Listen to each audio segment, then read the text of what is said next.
Hello everyone, Ben here, and what you're watching right now is almost the perfect World Touring Car race at Bathurst.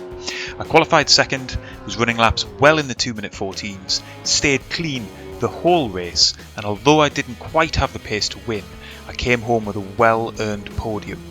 The problem is, for you the viewers, this race would have been very boring. So instead, today's episode is a more chaos-filled race that I ran earlier in the week. It's full of drama, tight racing and a phenomenally close battle for the final 2 laps of the race. But before we go to the grid, make sure you subscribe to the channel so you don't miss any of the races that we've got coming up. Now, let's get to the race.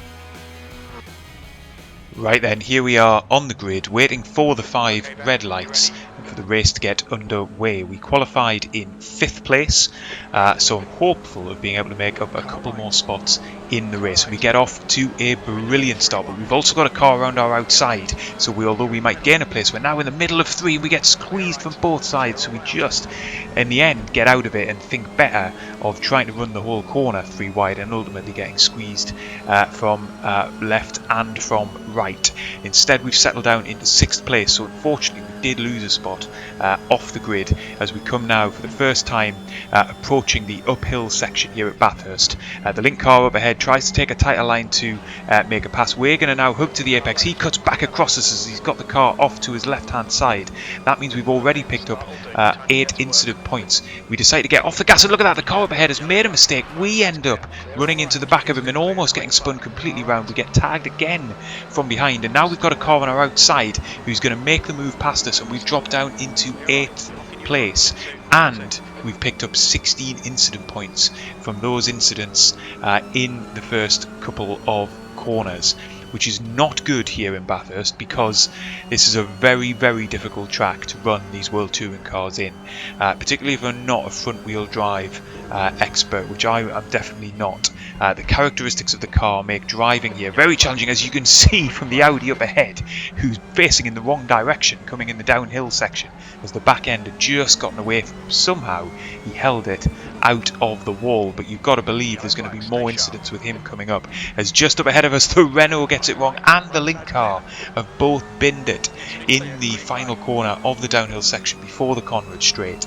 and so we've made up 2 of those spots that we lost in the opening section of corners. But to be fair to those drivers, all the way through practice for this race and even in qualifying, I was finding keeping the rear of the car up the mountain and back down again really difficult. It's so counterintuitive in a way that when you can feel the rear sliding, the way to correct it is to get the gas back on and actually accelerate through and point the steering wheel in the direction you want to go. These cars oversteer like crazy, so with the undulations of the track, you're constantly having to make sort of small adjustments to keep the car where you want it. So I'm not surprised that we've seen some accidents on the opening lap. My challenge really here is to make as few mistakes as possible as we're trying to pick our way back through the field. Before we go any further, let's take a little look back at some of those incidents, particularly I think important this first one as we were coming through into the uphill section for the first time. I obviously knew that these 2 cars were fighting, but the Honda had already gotten it wrong into that corner and he just loses the rear here coming into the left-hander. We then get caught and tag him. We do very well, I think, to not spin the car completely. Unfortunately we do get tapped from the Renault behind. I think then as we get past there on the inside, we're very unfortunate to pick up more incident points, and then just finally here at the end of the mountain section, 2 cars losing it just up ahead of us. Thankfully we don't get caught up in any more drama there. So we resume then on the very next lap, coming up the mountain again and following very closely behind the Audi here, who's looking like he's really struggling to control the car. We end up tapping the wall as well as we get a little bit distracted by him losing the rear end and drifting wide, but thankfully we don't pick up any damage. We're now down into the downhill section, just about keeping the car nice and stable, but we're gaining on him all the time here, so it's really going to be a question of when. I don't really want to make a move into this final corner of the mountain section, and in the end I don't even get the opportunity to, because he spears off to the right hand side as well as he just loses it under braking for that tricky left-hander, and we're back up into 5th place. but we've got a little bit of a challenge on our hands to close the gap to the car ahead. It looks like the top 3 now are probably long gone. We're not going to get back in touch with them unless they make some sort of mistake. So it's now all going to be about can we close the gap to the car ahead and try and get into 4th place. And it took us a long time to do so. We fast forwarded now to just 3 minutes 30 left in this race, and finally we've been able to progressively just close the gap up to the point where we're now within a second of the car ahead. There's been lots of incidents further down the pack. You can see on the display graphic there in the top left hand corner, actually there's only 7 runners in the World Touring Car class left running, at least running competitively, and then you've got the BMW class running behind. But nevertheless, our focus is squarely on the rear bumper of the car ahead here, as we are going to try and make a move into 4th place in these last couple of laps that we will have. I've definitely got the stronger pace through this phase of the race. It's just going to be a question of whether I can squeeze past or not, and doing so over the top of the mountain is going to be nigh on impossible, really. And in fact, you really do have to be quite careful as to just how close behind a car you run, particularly in this series, I would say, when accidents are so easy to end up engaging in. So you can see up ahead there, we took that corner pretty cautiously, but in fairness, the car up ahead is squirming about a lot as he's sort of running probably at the maximum of his pace, trying to break away from us, but also just struggling to control the car. So we're down through the dipper now, and we're going to try and get a better run out there, which we do. He was very, very wide there and ragged. I'm going to just show to the inside. I'm not really anticipating making a move, but bang! He hits the inside wall there, just going too fast into the corner. We just about make it around the corner ourselves without scraping the wall too badly.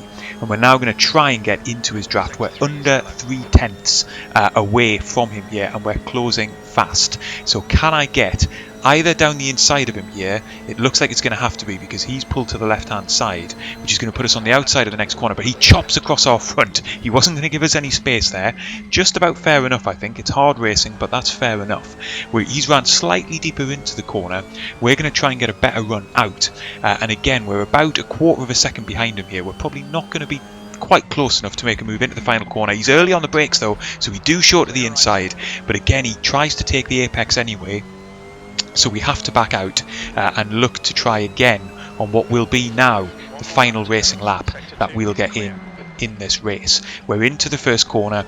We take it slightly more conservatively on the brakes than him, but that prioritises a good exit, and you can see we do have an overspeed on him here coming out of the first corner. We're going to stick in his draft, going to try and get around down his inside, but look at that, we can't get around him. We don't have the speed to do it, so we're going to have to tuck back into the draft, show again to the inside, and try and get on the brakes a little bit later, which we do, but not late enough, and he does cut back across us again.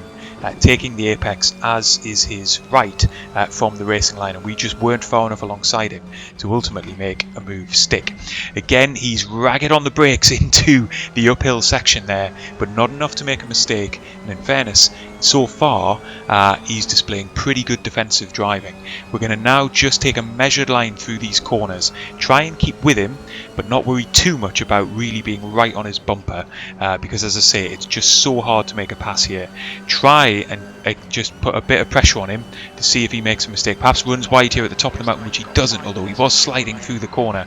We got on the brakes just a little bit later than him. We're going to run very close into the dipper, but we're both safely through for one final time here. Again, his exit from that corner is not good, so we're going to be right on his tail again as we come into the final corner. We have to slam on the brakes because he's very slow coming into the corner. We just avoid rear-ending him, and we're now onto the Conrad straight for the final time. So this is it now. This is going to be our big chance. We have to get in his draft, and we have to try and get alongside him into the final set of corners. We're under 2/10 now. It's going to come down and down and down. We're going to try and get to the outside this time. He takes a more defensive line on the inside, so there we are. We're right fully alongside him. Are we? Well, we're about halfway alongside him. He's just about got the legs on us. He gets on the brake later, but that is going to push him wide, surely, and he does. He takes to the grass, so that means we're going to get properly alongside here on exit, are we? not quite. If you look at the helicourse graphic in the top right hand corner, we don't get fully alongside. Oh, but he brakes really early into the final corner. That puts us on 26 incident points. He then cuts back across us, and we've been disqualified. In the run to the line, we exceed the maximum amount of incident points we're allowed, and we're black flagged for a second time in our online racing career on RaceRoom. We get disqualified right on the line, which I'm pretty gutted about, to be honest. We're going to take a little look back there as I just process the fact that we ultimately didn't even finish 5th because of that disqualification. At some of the highlights of that battle, I mean, it was fantastic racing for the most part, really intense. I mean, he was pretty aggressive defending, but I think in fairness, looking back at the footage, he mainly had rights to do that. We're, of course, in the DHL livery Cooper here, closing in on him. This is just as we're coming on to the final lap of the race. We show pretty late and half-heartedly there into the final corner, so he's got absolutely no problem there in cutting us off. He's pretty aggressive here coming into the uphill section, but again, I'm not really able at any stage to get my car fully alongside his to block him off from being able to cut across our nose. And then just to show you as we're coming across the mountain and into the dipper, look at how close together we are running here, but managing to both get through safely. But again, he gets a bit of a ragged exit there, so we are able to close in on him into the final corner of the mountain section, but just not enough to be able to mount an overtake. And then unfortunately, despite having the slipstream, we do manage to get quite close to him into this final set of corners, but he hits the curb badly. He runs wide, he's got 2 wheels on the grass, but it doesn't seem to be enough to slow him down.